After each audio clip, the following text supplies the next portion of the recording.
السلام علیکم، A1 T V کے ساتھ میں ہوں عروج فخر اور میں ہوں علی شاباسی۔ نظر ڈالیں گے نیوز ہیڈ لائنز پر۔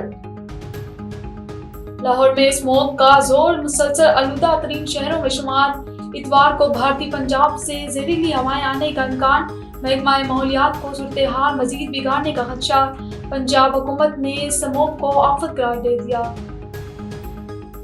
حکومت نے عوام پر پیٹرول بم گرا دیا، پیٹرول ₹1.35 فی لیٹر مہنگا، نوٹیفکیشن جاری، پیٹرول کی نئی قیمت ₹248.38 فی لیٹر مقرر، ہائی سپیڈ ڈیزل ₹3.85 لیٹر مہنگا، LPG بھی ₹2.88 فی کلو مہنگا۔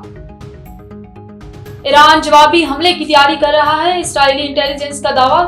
امریکی اخبار کے مطابق سپریم لیڈر آیت اللہ خامنئی کا حملے کی تیاری کا حکم، کہا ایران دوبارہ غلطی نہ کرے، اسرائیل ایران کی کسی بھی مد کو نشانہ بنا سکتا ہے۔ وزیر اعظم کی امیر قطر شیخ تمیم بن حمد الثانی سے ملاقات، وزیر اعظم شہباز شریف کی امیر قطر شیخ تمیم بن حمد الثانی سے ملاقات، تجارت، سرمایہ کاری، توانائی میں تعاون بڑھانے پر بات چیت ہوئی۔ امیر قطر نے پاکستان کی دعوت قبول کر لی، مشترکہ اقتصادی اہداف اور علاقائی استحکام کی اہمیت پر زور، غزہ میں ظلم روکے بغیر عالمی امن ممکن نہیں، امیر قطر کے ساتھ پاکستانی فن پاروں کی نمائش منظر کا دورہ۔ اور یورپی یونین اور جرمنی کا سندھ میں موسمیاتی مزاحمت بڑھانے کے لیے اشتراک۔ کراچی۔ یورپی یونین نے پاکستان میں اڈاپٹڈ سوشل پروٹیکشن منصوبے کے مالی تعاون میں جرمنی کا ساتھ دینے کا باضابطہ شمولیت اختیار کر لی۔ سندھ حکومت کو ادارہ جاتی، مالی اور تکنیکی اقدامات میں مدد فراہم کی جائے گی، جن سے قدرتی آفات اور موسمیاتی خطرات سے نمٹنے کے لیے مقامی آبادی کی صلاحیتوں میں اضافہ ہو سکے گا۔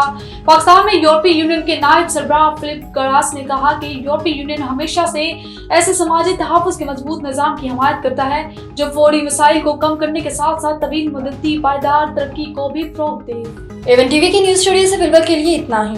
مزید خبروں اور اپڈیٹس کے لیے دیکھتے رہیے A1 T V. A1 T V, سب پہ نظر، اندر کی خبر۔